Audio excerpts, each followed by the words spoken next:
Salut à tous, c'est Arnaud Delapierre. Aujourd'hui, je vous invite à découvrir comment fonctionne réellement l'économie souterraine à l'échelle internationale. On va se pencher sur l'ensemble des transactions illégales, des réseaux de contrefaçon, ou encore sur le trafic de marchandises interdites qui circulent sous les radars. Mon but est de vous fournir une vue d'ensemble claire afin que vous puissiez comprendre les mécanismes et les enjeux qui en découlent. Préparez-vous à un contenu stimulant car ces transactions secrètes représentent un terrain complexe fait de deals clandestins, de pression économique et de lois non officielles.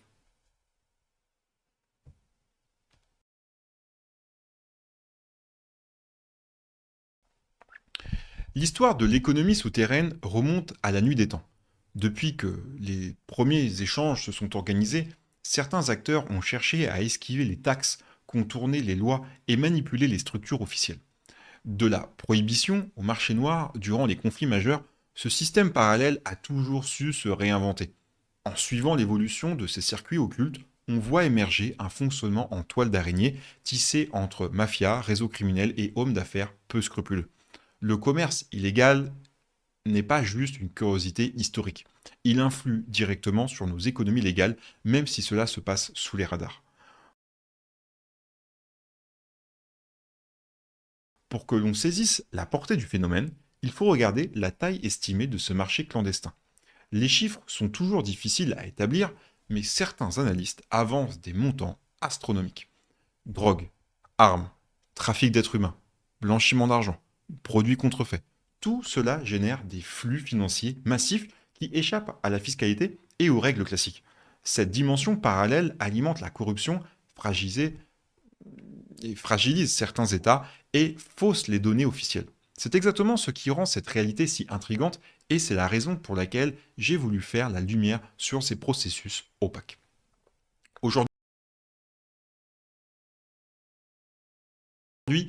j'aimerais aussi vous partager un outil super pratique pour ceux qui aiment suivre l'actualité des marchés. L'application NoTrade, disponible sur iOS et Android, elle est entièrement gratuite et vous offre des signaux de trading très précis. Vous recevez des alertes pour repérer des opportunités tout en profitant d'un suivi pointu des tendances. Grâce à son interface intuitive, même les débutants s'y retrouvent facilement. Si vous cherchez à dynamiser vos prises de décision, NoTrade peut devenir un allié de choix. Je vous mets le lien en description, n'hésitez pas à aller voir. Les énormes sommes en jeu favorisent la corruption et l'influence de certains réseaux sur les instances politiques. Les pots de vin, la fraude et les manipulations bancaires alimentent toute une machine parallèle, dangereuse pour la stabilité de nos institutions. On voit parfois des responsables politiques se laisser tenter par ces gains faciles ou des multinationales fermer les yeux sur ces pratiques douteuses pour accéder à certains marchés. Dans ce contexte, la frontière entre légal et illégal devient floue. Lorsque les lois existantes n'arrivent plus à contrôler ces trafics, l'économie souterraine finit par grignoter le fonctionnement même de l'économie officielle. Les flux monétaires se répartissent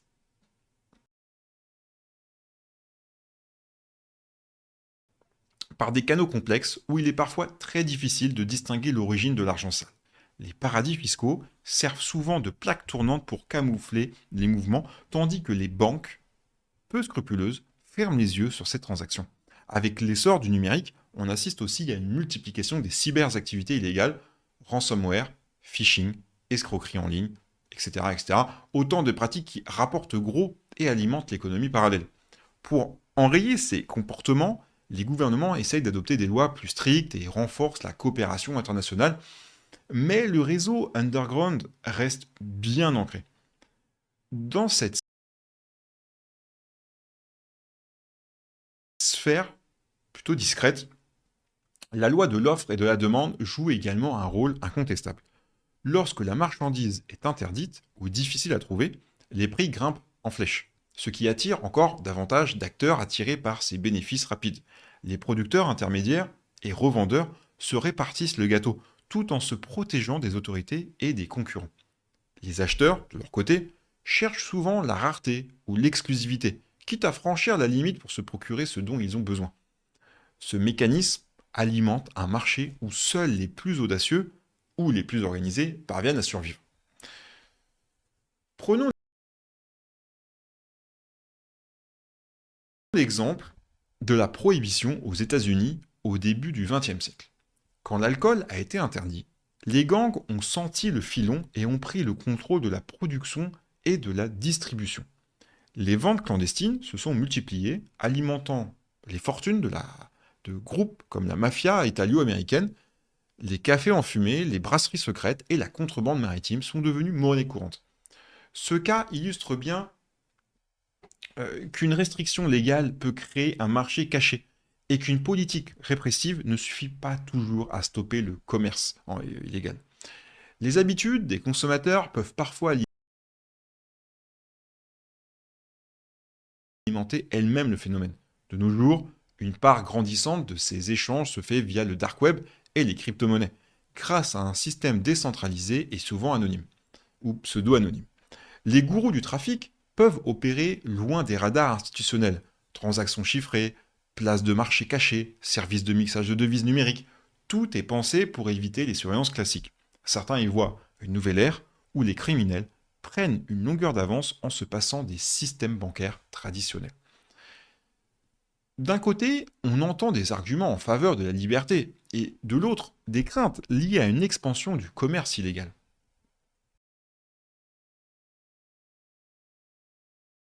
Cette économie de l'ombre peut aussi influencer des secteurs officiels, comme l'immobilier. Quand des capitaux illégaux sont injectés dans de grands projets, cela fausse la concurrence et gonfle artificiellement la valeur des biens. Certains hackers soucieux de blanchir leurs revenus investissent dans des appartements ou des villas, ce qui fait grimper le prix au détriment des habitants locaux. On voit alors des quartiers se gentrifier trop vite ou des propriétés restent vides, car elles ne servent que de placement pour de l'argent dissimulé. Cette interaction crée des distorsions qui se répercutent sur la société avec des effets parfois durables.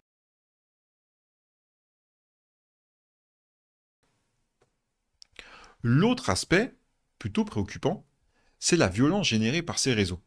Quand un trafic devient très lucratif, les cartels et des groupes organisés n'hésitent pas à imposer leurs lois par la force. Certains territoires, notamment en Amérique latine, se retrouvent sous l'emprise de barons locaux qui s'assurent, j'ai envie de dire, le contrôle total de la production et la distribution des drogues. Ils utilisent l'intimidation pour garder leur part de marché, soudoyant parfois même la police, la justice. C'est un cercle vicieux qui attise la peur, fait fuir les investisseurs et bloque tout développement économique légitime. Aux grandes dames des populations qui subissent ces turbulences. Pour tenter d'endiguer ce phénomène, certaines nations optent pour la légalisation contrôlée de produits auparavant interdits. L'idée, c'est d'assécher le marché noir en proposant une offre régulée et taxée. Prenez l'exemple du cannabis dans plusieurs pays. La législation a réduit les profits des dealers et augmenté les rentrées fiscales. Néanmoins, cela nécessite un cadre solide et un suivi rigoureux pour éviter les dérives. D'autres États préfèrent la voie répressive en multipliant les contrôles, les sanctions et la coopération policière. Pourtant, si la demande reste forte, les trafiquants trouvent toujours un moyen de contourner les barrages institutionnels. Cette économie souterraine n'est pas seulement une affaire de truands en costume noir, elle se réinvente en permanence. Cartels qui utilisent des sous-marins artisanaux pour acheminer la drogue, hackers qui piratent des échanges de crypto-monnaies, fabricants qui mettent au point des faux médicaments quasi indétectables, la liste est longue. Chaque fois qu'une faille est découverte, elle attire immédiatement ceux qui veulent en profiter. En face, les autorités essaient de se doter d'outils plus sophistiqués, surveillance numérique, drones, algorithmes pour repérer les anomalies, mais cette course est sans fin, car l'innovation nourrit aussi la fraude et les manœuvres illégales. Et ça va de pair.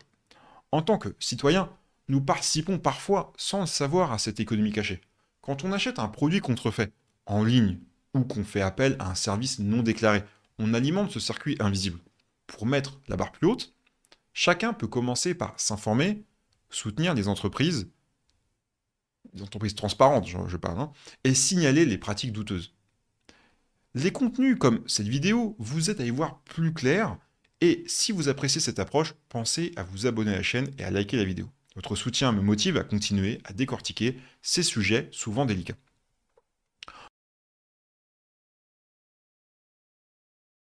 Pour clore notre discussion sur l'économie souterraine, retenons qu'elle est à la fois un phénomène ancien et en constante mutation. Elle puise son dynamisme dans la demande existante, la vulnérabilité de certains États et l'évolution des technologies.